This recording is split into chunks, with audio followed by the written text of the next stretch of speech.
be Photoshop once it finishes opening. This never would have happened if we weren't working on Windows ME. This is true. What gets me is that he uses this thing and there's a button missing from this laptop as well. Do you hit people with this? Do you like actually use this as a weapon sometimes? This comes from the era of laptops where they were heavy enough that you could do serious bodily harm to someone quite accidentally. Oh my god. I don't actually work on this, by the way. My actual like normal working station includes a full-size quad-core tower and one of Wacom's Citiques. And that's why I hate you. I know. That's why we all hate you. This computer is actually powered by an obsidian monolith. You know my secrets. I mix between. You must die now. I mix between. Yes, no, I don't care.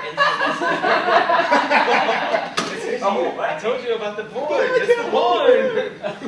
I'm gonna have to remember to disable that motherfucker before my next panel. Yeah. Yeah, that's a little embarrassing. They used to get AOL in there. Oh man. The panelist can do no wrong.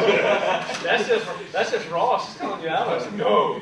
Yeah, well, you know, it's better than G-Chat. Hey, I use G-Chat. I know. Ryan all the time. I know. You and like every other motherfucker on the planet. That's the only way I can talk to it. No AIM, yeah. People still use an AIM? Just me. No, actually, we all do. The thing is, we just try not to get on it. That's the only way we communicate with other webcomics. I have AIM because there's the one webcomic guy was like only does AIM, and that's like the only person I ever talked to. That's how I talk to Dave Chung and listen to him just yell at me for no reason. Why are you trying to know you volunteering to talk to Dave Chung? Because he always wants to talk to me about Warcraft and nobody plays anymore. Oh, that guy should get arrested for something. Okay. I'm sure he will. Well, he just do a nudie panel. You and him could do a nudie panel. We could totally do a nude panel. He still draws nudie panels. Does he draw anything but nudie panels? Yeah. His dev art's nothing but nudie. He's like, man, look at that thing. That thing's slick. It's like a stealth bomb. No, the U2S. Oh yeah, yeah. It's not quite the Cintiq, but it's pretty good. Mine's like a little bulky little cheap thing, and I don't like it. I do spread comics. I've been doing nothing but copy and pasting for 5 years. So Control C, Control V. We're done. Hey. And yet I still only update once a week.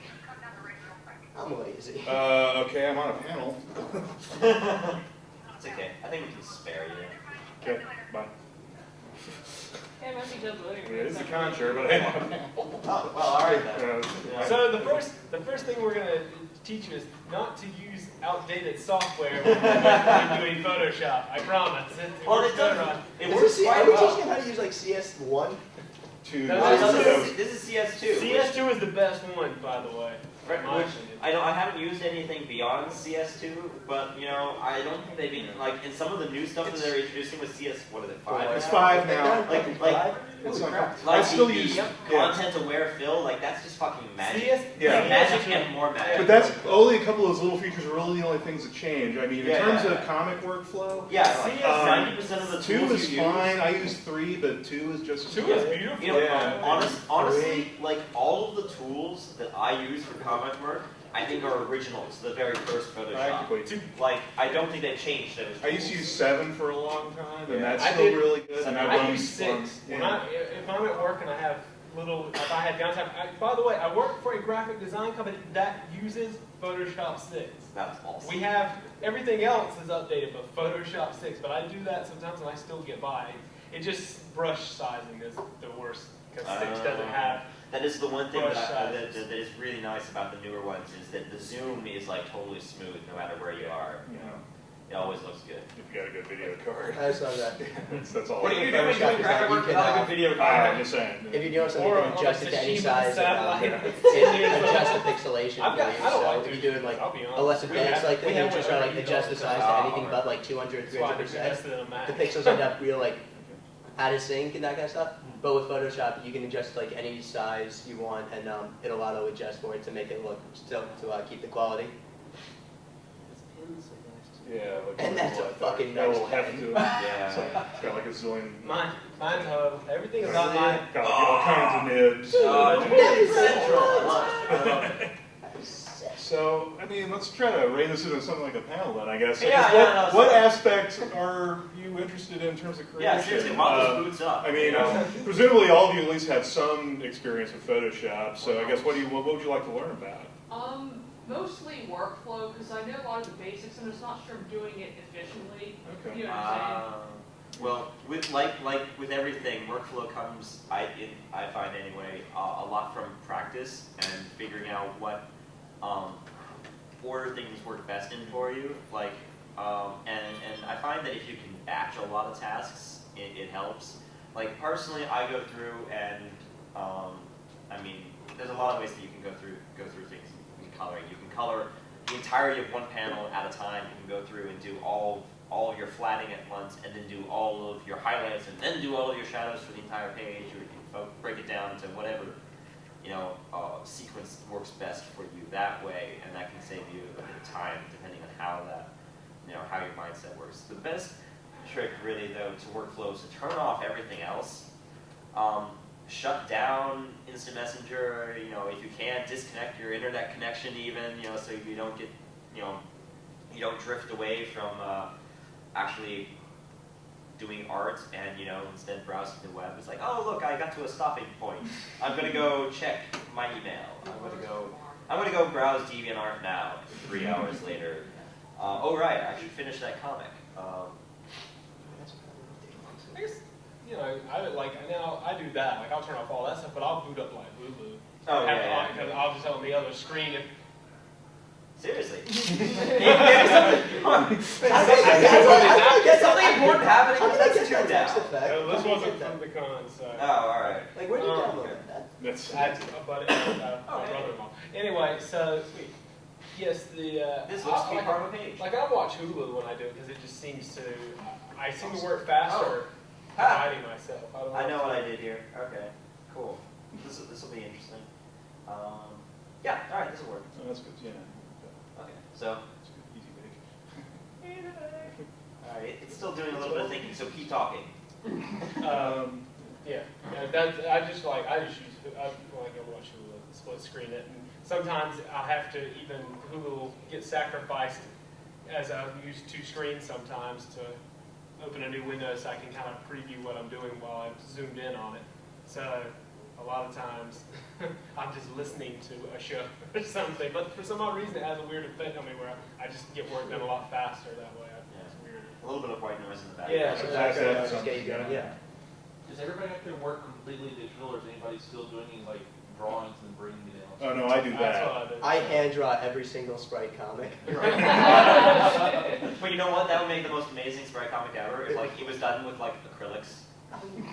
Which is why they have the acrylic You could filter. be in art galleries. Yeah. So acrylic filter in Photoshop, done. All right. I work purely digital, but we. Mr. Cintiq. Yeah. I work purely digital because I find that it speeds things up a lot because I don't have to deal with a lot of the time-consuming. Oh, I'm going to scan this in now, and really breaking up your workflow that way, and having the hassle having to clean up your scans and that kind of stuff because. So you skip inking is the main thing. Yeah. Well, I still ink, as I will show you as soon as. Sure, but then you go right to that. Yes, Right. Because I don't have time for the inconveniences of life, like drinking water and eating food. So for instance, my Cintiq takes care of that. And this is a page from earlier in Finders Keepers, the current chapter I'm in, and you will note it, and I will quickly turn off my ink layer here. Well, maybe not quickly, but I will turn it off. And we'll bump up the pencil. So I draw, and by draw I mean basically rough out. I use very loose line art because I go ahead and do all of my own inking, so I don't have to. Oh wait, that's the wrong spacebar. Here, my friend. So a couple of quick shortcuts. Spacebar gives you a little hand thing and lets you pan around. Maybe. I think I may have just taxed it a little too much. Why are you so taxed? This is kind of crazy. Hold on. I think I may have made a minor error. That's why. Okay. All right. So on outdated technology do not work at 600 dpi. Just won't do it. Oh my god. Jesus Christ. Sorry, 600 is my standard working resolution. That's impressive. Well, what it does is it allows me to scale up things up from how large I draw them without losing any kind of without having to do any of that upscaling crap that makes your line art look terrible.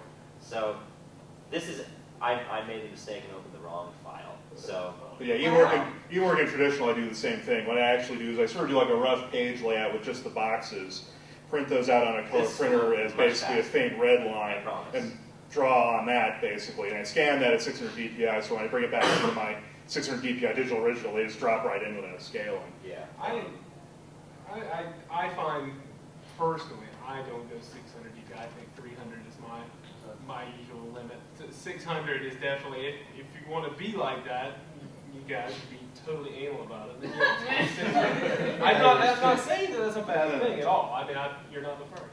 But I personally go 300 just because I mean, Garth upscales everything. He has posters of all his comics. That's the beauty of it, is that I can draw a piece of art on what is the equivalent of a 9x12 canvas, and I can scale that down to whatever I want, but I can also easily scale it up to 18x24 without losing any kind of resolution, and it still looks just as good, if not better, than it does when it's small, without having to do any of the crazy upsampling stuff that Photoshop will do. And Photoshop is actually pretty good at scaling things up reasonably well, but there is a point where you start noticing the artifacting and the crap that comes along with that. I think the biggest thing is just if you're going to do 600, definitely make sure you have a hard drive that's going to keep up with that, because you will run out of room. And enough memory. But the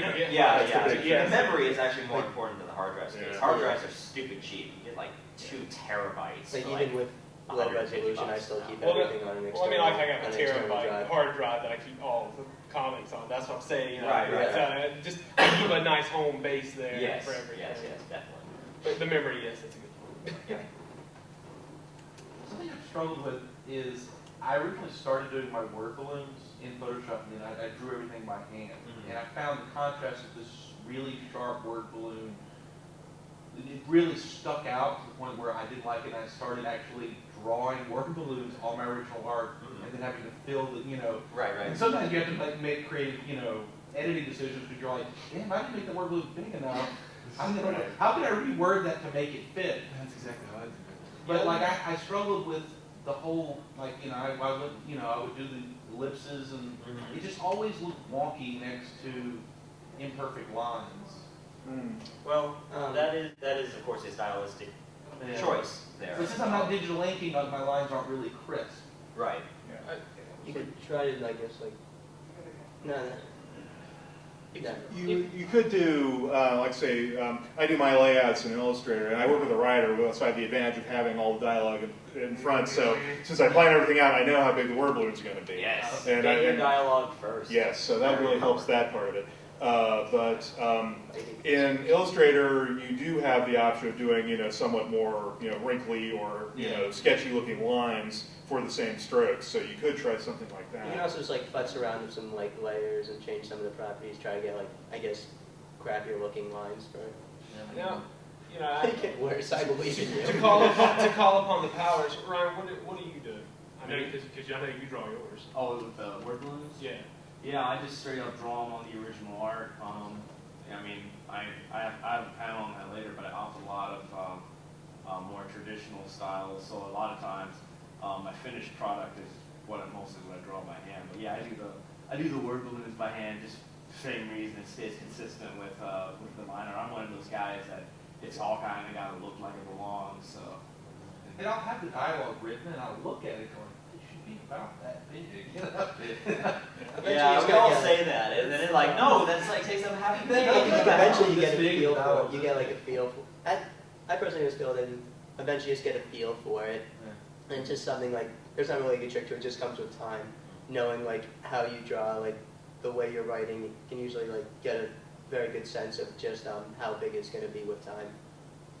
Yeah, but it's sort of like the big debate about lettering. I mean, some people use font, some people do hand-drawn, and I think, it's font lettering goes best with pre-cut, like Illustrator balloons, and hand-drawn is better with hand-drawn lettering. Yeah, the thing about hand-drawn lettering, it's so tricky, is if you can pull it off, I say go for it. Yeah. I use a computer on it. Yeah, I'm the same way. Lettering is like stupid hard. I just try to find a font that looks like it. Actually, I want There's a reason there are very specific people that do not that. to mention when you're putting the text in there, and this is something I don't like to recommend, but people, a lot of times the eye won't notice the difference between a 6-point font and a 5.7-point font. If you really need to stretch that, if you get that room, if you've got to smash in there just right. I don't recommend it because sometimes people will see it, sometimes people call it, but at the same time, if it helps your end game in a small, tight situation like that, do it. I mean, it's not gonna be the first time you'll do it. It probably won't be the last. I mean, your font will be different for however big you're printing out. I usually use a 13-point font. That works well for me. But again, that is a big font. That's a pretty big font. Although I know fonts that 13-point is very, very small, and 13 points on others is like giant. It's one of the smaller fonts I'm using. I'm not saying this comic is just hello, my comic, and that's it. But yeah, if you get a sense like this is like the aesthetic like doesn't look right if it's like 3 lines. Definitely just like play around with the fonts, try to like knock it down a few points. People almost will never notice it, and if it just looks better as like 2 lines as opposed to 3, go for it. Okay, so we have this all. We have this all worked out now. This actually works. So this is an example of a finished comic page. It's got as you might imagine coming back from your inker, the line art, because I do all my inking digitally. I managed to get these like stupid, super awesome, crisp, clean lines, which I love so hard. We know. You're perfect, Gar. I know. All hail God. That's you do and this. That's right. However, and I also managed digital inking also lets me skip this next step. But let's say that you don't digital ink and you just scan this in, you've gotten it tweaked and all of that. You still have black lines on a white background, all on one layer, and this makes coloring very, very awkward. Now, there are 2 basic ways that you can go about fixing that and taking your line art off of the background. And one is to take your line, here's your scanned line art layer, I'm going to call this line art. He's a good artist, not so good at spelling. I use spell check. Anyway, and you basically you set the layer properties to multiply. What this does is it lets you put colors underneath Viola. And yes, I know it's pronounced voila, nuts to you. And only the dark lines show through. The interesting thing with this is that if you were to go and take a gray color and take a slightly larger brush and draw on that, it will also show. But if you take a white brush and brushes. Something's turned off. One of my dynamics is turned on. I'm going to turn off that dynamic real quick. And we're just, and I am currently painting with the white brush, and I can go like, you'll notice that the white does not show through. I'm going to do all that because I don't like that, obviously. Now this is the quick and dirty way of separating out your line art. Which is exactly how Garth likes it. Yes. Well, actually, no. But whatever. The more complicated method, but in my opinion, the better method, is to what you do is you go over to your channels and you duplicate one of your channels. I take blue because it's there. And then back to layers. I'm going to turn off that one. I'm going to turn off your art. And we're going to create a new layer. It's an empty layer, and we're actually going to call it line art.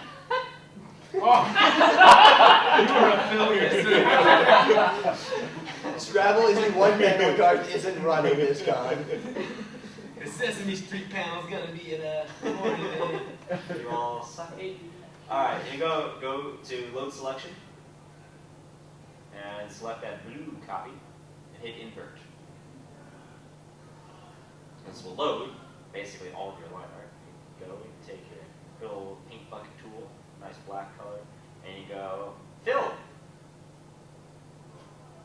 Another thing, and voila, you now have line art that is just the black. There's like literally nothing here. We will go turn off. Where's my cursor? We will go turn off the background. You now can see that there is just lines and empty space. And this lets you also put color underneath and blah blah blah and fill that in. What's nice about this is that I'll put transparency lock on that real quick so that I can't mess with any of the transparent pixels. What's nice about this is that it lets you now color your line art very, very easily. We can now, this is fun, I always love doing this. I take this obnoxious purple color and this obnoxious blue color. And we're going to go back up to our line art there. And we're going to take the gradient tool. We're going to go from one to the other. And we're going to go like that. Let it think for a moment, because you know it's just going to do that. And you know what?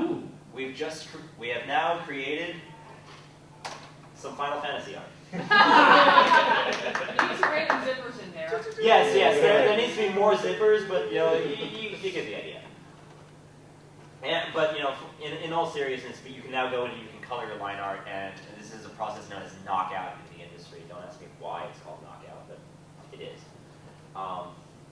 And that lets you do a couple of really cool techniques, like soften up your line art and certain art styles and coloring styles that works very, very well.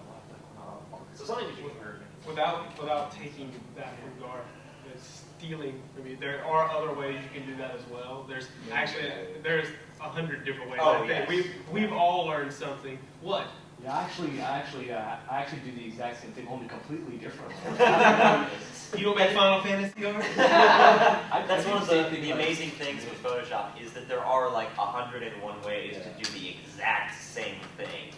You know, it's just that's an interesting. I mean, I've never seen the way you do it, and I actually think that's pretty interesting. It looks funner that way. Mine's pretty cut and dry, but there are hundreds of different ways to do it. I think we could probably literally find hundreds. So it's a cool method, but you always want to get rid of that background or the multiply one is probably not the favorite. I mean, it works when you need something quick and dirty.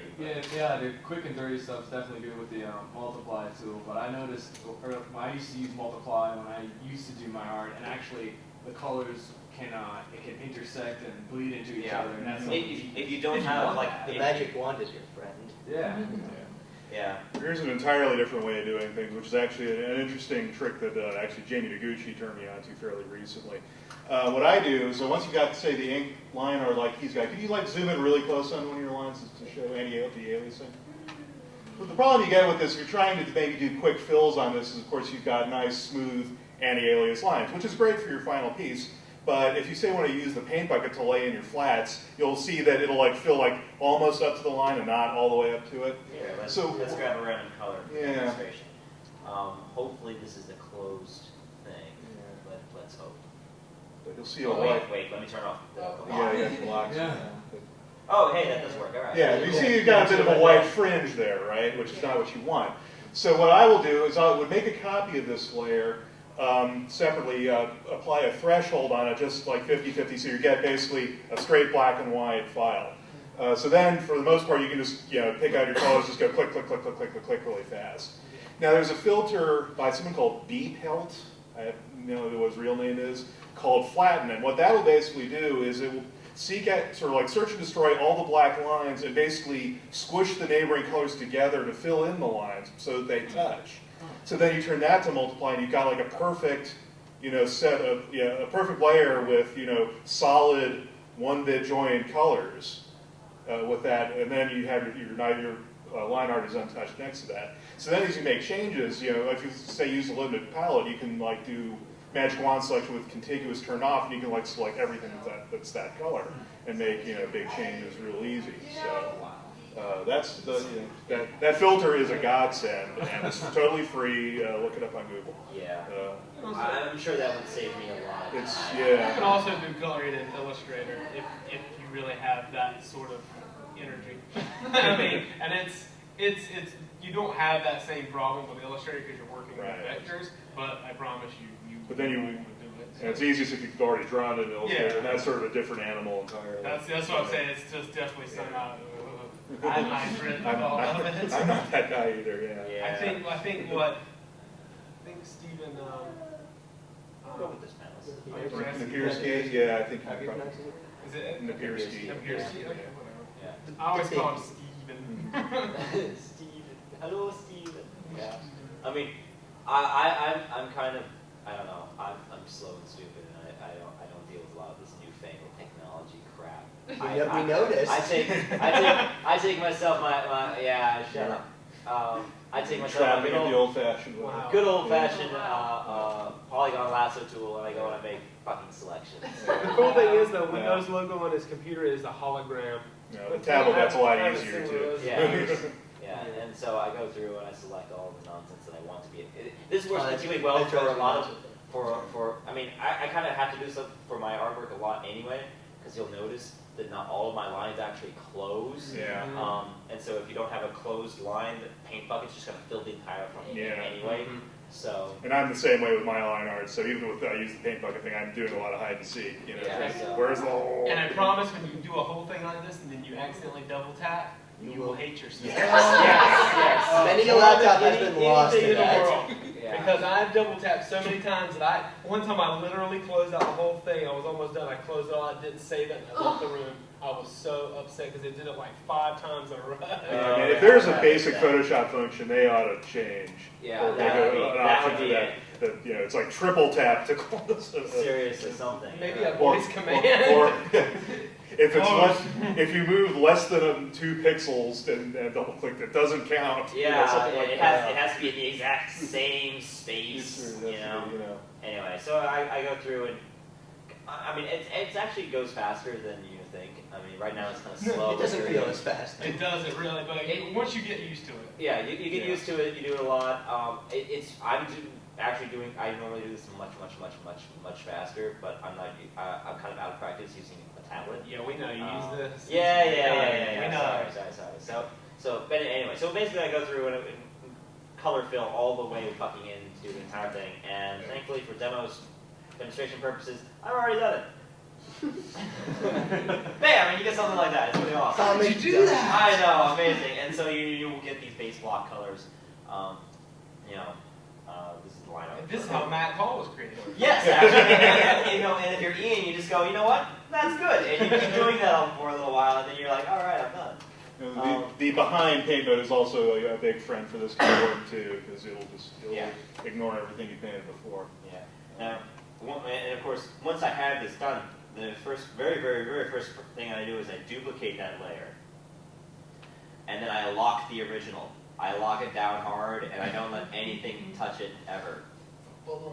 Yeah, because this way, when I go and color everything and render it, and if I totally fuck up, I can always go back to that original layer and be okay. Also, it makes things really handy for selection areas and whatnot. So I use a couple of really basic tools for rendering, and again, like everyone does this a different way. I'm sure you will get 3 dissenting opinions on how to properly render an object in Photoshop.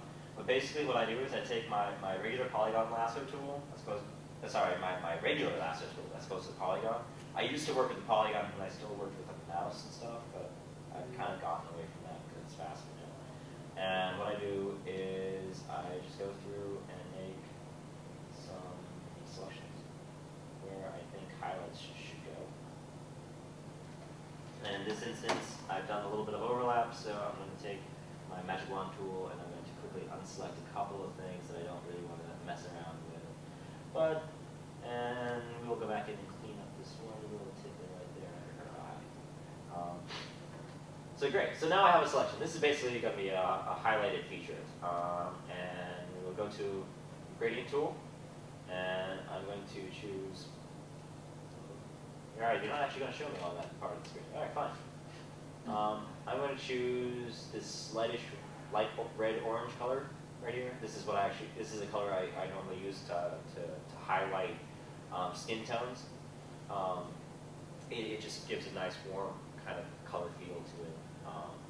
And gradients and radial gradients, and I want from color to transparency, not color to something else. Set the screen. Oh yeah, I can see that. Set the screen, and I'm just going to max that out, 100% opacity. And I'm going to pull a gradient from highlight to shadow, kind of like that. And that'll be our first highlight. I got a silly question. Sure, go for it. Whenever I use a gradient, it always fills in whatever I have selected. How did it not do the white? Oh, that's one of the beautiful things. Okay, so what I did with this layer is I've turned on two sub-locks. I've turned on transparency lock. Okay. So that way it'll only push. So that whatever you do will only affect pixels that actually have color in them. It won't affect anything that is not already full of color. If I had going back, if I had turned this lock off and done that, it would have gone clear across, and you can see how it fills in here and stuff. So transparency lock is your friend. I also put on I also have a bad tendency to accidentally move layers, so I also put on the movement lock so that I don't accidentally shift it around and stuff. But anyway, so we go through, pull that highlight, and you can go in with a brush and do this, or you can do it without having to make a selection, just go in with a brush and do highlights and whatnot. You can use color dodge just with the screen, although color dodge tends to get you a more metallic-y kind of highlights, which I'll actually show you in just a minute. And so we've got our first one there. Yeah, fine. And we're going to go and make another highlight through here. Bam. And colors aren't reproducing quite as rich on this one as it does on my screen, but that's okay. And we'll go another one, pull in another little gradient here to get that cheekbone kind of highlighted a little bit.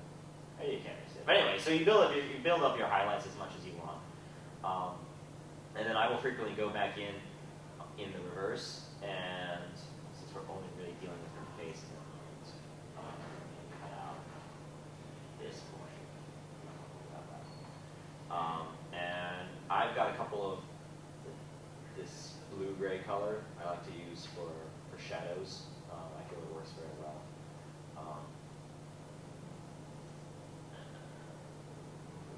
Part of the selection. And go back, and much like before, with our new selection, but change over to multiply, and I'm going to drop the opacity a little bit, just because I don't want it quite that dark.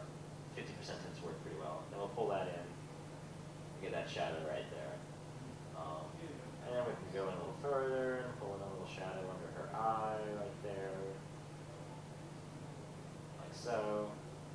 And you just kind of build up your highlights and your shadows this way. Again, you don't have to use a lasso selection to do this. You can in fact just select your color and come in with a big fuzzy big fuzzy paintbrush. And set the screen and keep the shape dynamic on if you want. I don't typically use this shape dynamic thing. I find it very awkward. But I do like the opacity jitter linked to my pen pressure, so the harder I press, the darker the color, the more it affects. And we can go in and we can paint in the highlights through here and whatnot. Drop that down. So you can totally do it without, and there's 1.5 billion ways to do this. Screen tends to give you very nice soft highlights, whereas say color dodge, which I've used for a lot of other things, will give you very sharp metallic highlights. I think it's really good to compare. For instance, we'll use whites, gradient tool again, go to color dodge. Bam. And then we'll pull in another one.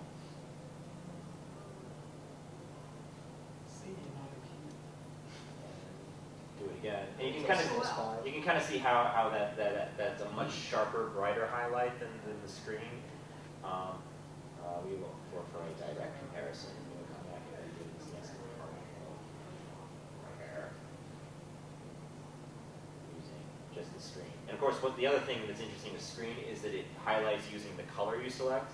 So here you see it's highlighted to white, as opposed to color dodge, which highlights to more intense versions of the color you're already messing with. So I could undo that, and I could, let's do something funky like she's in a disco, and highlight to purple. Although that doesn't really highlight very well. Should probably use a brighter, a brighter purple. But you know what? I can go back with white and some color dodge and get that really bright. There, some pink highlights. There we go. I like that. That's good. You know, so like, and you play around with this, and the more you play around with it, the better you get. I mean, that's part of art, really. Like, you know, until you render everything and you get something that looks kind of like that. There you go. See, and you can see how I built up highlights and shadows through all this. And there's a couple of other little things that we used. What all did I do? Let's open this up. What did I do? Glowy. Oh yeah, glowy. This is fun. Glowy is what I do to help. I'm going to zoom out a little bit. Glowy is really fun to help give you kind of unified light sources and fields for also shiny things. Okay, yeah, that's zoomed out enough. All right, so we're going to turn off the glowy layer real quick. You can see how that like really like affects, and of course, things like bright highlights on stuff is part of the glowy layer, and that's on top of my line art, so that it knocks out those hard black edges. It helps smooth everything in a little bit more, and these highlights through the windows, and I think I pulled one across the entire section of here, except for this guy and that guy, to help like create a sense of depth. Because they're forward of where the light source is, as opposed to her, our main character who's in the center of it, and these two ladies in the background who are kind of behind it. So, A lady? it could be a dude. I thought that was Taylor Hanson. Yeah, Taylor's a lady. He just doesn't know it yet. When he grows up. Oh God, I got these magazines. Yes, thank you. And that's that's like the short of how I color. It's just doing a lot of the same thing until you get it to look the way you want. And I guess that's kind of true of all art, really. You ask someone who works in acrylics, how do you do it? It's like, well, I take the colors, and I put it on the canvas. And that's the extent of like the actual tool that he uses. It's how you apply it. Because Photoshop's not a magic genie. I don't think anyone who's worked with it will tell you that Photoshop will fix everything, because it won't. It so won't. And that was something that I know a lot of guys that I went to school with thought it would do. Is that oh yeah, we'll just pull it into Photoshop and it'll look awesome. Like, it doesn't work that way. It really doesn't. Well, CS5's not working like that. Although CS5 doesn't work like that. Soon, Photoshop will just like. It'll have the fix. Yes, it'll have the fix tool. Come CS6, you plug it into like Node.js and the image just appears on the screen. Because really, I mean, Photoshop, aside from comics, is just for so many things in the industry. Yeah. I mean, those supermodels really aren't that pretty. There's a lot of touch-ups that are done in Photoshop. And so those politicians aren't going to get photographed if those hookers on their own. It's true. It's true. Did you have a question? When you were doing the flatting, Yes. do you separate the characters in the background? Yes, I flat foreground and background, two separate layers. foreground's usually just the characters, so occasionally it'll also be certain parts of the scenery. Is there an advantage to doing that way, or just that's your... There's not a specific advantage to it, although I find it is easier for me to make selections between foreground and background, because and helps me create a sense of depth in the piece, more mentally than anything else. Because, for instance, in this first panel, like, the background is basically one solid color, right? Where was my background? Oh, it's just a background copy. All right. So we're going to turn everything off except for the original background flats. So turn that on, and you can see that the background is basically just one great big flat layer, except for the mannequins in the windows, which I made a different color just to make them easier to select, because I knew I was going to do that a couple of times.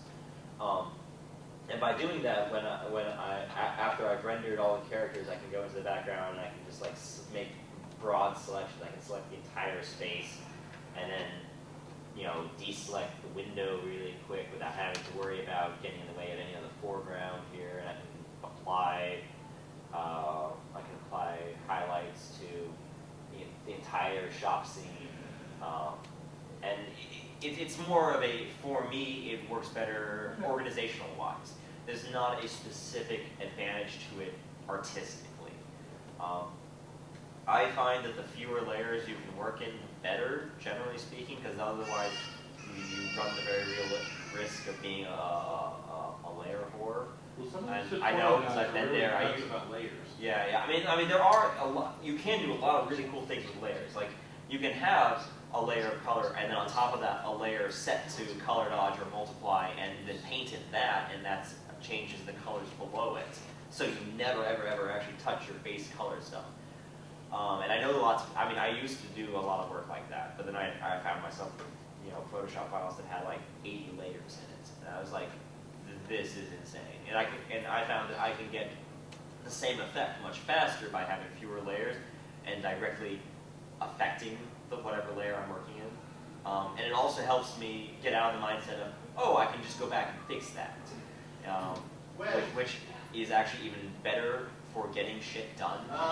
Because the undo button is amazing, yes, but when you can undo forever, you do run into the problem of taking forever on a piece, because you can always tweak it just a little bit. Whereas, like, if you're working with like a Sharpie on a piece of paper, once you put that line down, it's there, and you're not changing it, and so I find working in fewer layers helps me keep kind of that mentality of, no, I've made that move, unless it looks truly terrible, and I can go back and fix it. It's there, it's done, I'm moving on with my life, because I've got 3 pages to get done this week, because I'm leaving for Tahiti tomorrow, or whatever. I don't know, that's my dream. Once I've got like certain parts of a certain section done, I usually just like merge the layers for that part, just to again get myself in the mindset, and just so there's like less running around. Right. Like, less like, oh, this isn't in this layer, it's in the other one. Oh, yes, question. Yes. Just a really quick one. What brush settings do you like to use when you're inking? Well, I don't actually ink in Photoshop. I ink in a program called Corel Painter, version 9. I ink and pencil in it, in fact, specifically because Painter, unlike Photoshop, is specifically designed to reproduce traditional mediums. So their paintbrushes actually give you the look of paint on canvas. Their ink brushes actually look like ink tools. In Painter, I use their 2B pencil, because it looks like pencil. I love it. For drawing, and then I use their scratchboard tool for inking. And one of these days, I'd actually like to try some like real scratchboard work. Which, if you've ever seen any of this stuff, it's really, really cool. Basically, you have your canvas is basically a block of foam core kind of. Effectively, it's been painted black. You take a knife and you cut into it, and you cut white lines into this black sheet, and it's really, really cool stuff. I've seen some. I don't think anyone really uses it anymore, except some like like super fancy artists that just do that. Yeah. But like it's really cool stuff, and I use that tool because it gives me the kind of caliber of line art that I like. Nice smooth edge. Lets me have very variable width lines so that I can get heavier line art and lighter line art, all within the same pen stroke, and helps me put depth into the ink and blah blah blah and all that other jazz. I know people that ink in Photoshop, and to my knowledge, they basically use the hard round brush. I guess the one person that probably watch that would be Hawk. Yeah. Because I think Hawk does all his stuff in there. So Yeah. I think his panel at some point today or tomorrow. So Yeah, that might be a panel. Yeah, to look Hawk's for. doing another Photoshop panel sometime later this week. But I'm not sure exactly. he'll have the fancy tablet here. Yeah. He might actually just pull out an iPad and draw on it. I don't know what he's going to do anymore. But yeah, no. And he does everything in Photoshop, I think. He does. Question about your backgrounds. Sure. This is going to sound incredibly dumb and elementary, I'm sure. Your straight lines, since you mentioned using a Cintiq, do you actually just do a straight line and do that? Or? You can, but that's actually a lot harder than you think it is, because there is actually like some discrepancy as to where like your pen tip is and your cursor is, so it's not necessarily the same. Yeah, that's exactly. I've had trouble doing that. I can't actually get it. I get a big wiggle, and it usually is at diagonals that I don't intend. Yeah. So how do you get what I do for everything that's vertical or horizontal, I press Shift. I know, like dirtiest trick in the book, but if you hit Shift, it locks your cursor into straight horizontal, straight vertical, or straight 45, I think. Yeah. Occasionally, it mistakes what direction I'm actually going, so I have to do it a couple of times to go, no, I mean 90, not 45, not up and down, whatever. For anything else, like say, a lot of these guys down here, what,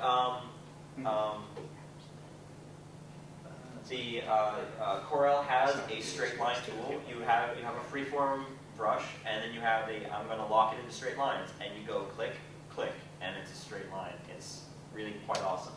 One of the other reasons I enjoy painting. Painter, like Photoshop, has a bazillion and 3 tools and uses and things you can do with it, and I don't know like maybe 1% of everything you can do. Both programs are quite excellent. And if you have a tablet, like a free demo copy of Painter comes with it, like Painter Lite, Painter Essentials, I think, or something like that. I forget what they call it exactly, but play around with it. It's a really cool program. And the same goes for like Photoshop, is that play with it. One thing I want to touch on is since you're kind of talking about stuff you can use, something to avoid. A lot of people seem to think that these third-party programs, I guess like manga creators, please stay away from those. Really? I've heard some good things about certain ones. Like Manga Studio might be the only one, but that's almost equivalently priced with like Illustrator. But like some of the the ones you see at Walmart, I would avoid those like a pro. Sorry, Manga Studio is a different one. I'm sorry, I've used Manga Studio. I don't create mangas like that though. So if you're going to do that, that's something I don't know a lot about that. I mean, Ryan probably knows a little bit on that. I know Chris works in GIMP a lot of times. Actually, I really don't. Oh, really? No, the main thing is I've got so much muscle memory invested in Photoshop that any other program makes me crazy. So I don't even use Painter. I like the idea of Painter, just everything's in the wrong place. I just go, Yeah. So probably got some one more question. Yeah, it's we're like 2 about minutes. ready for the end of this. So if we've got any final questions, raise your hand, and if not, we will wrap it up and let the next panel begin. We'll also be in the alley. So If you have further questions later on, you know where to find us. So yeah, thank you guys for coming out. No, I don't want to say. That's the other thing.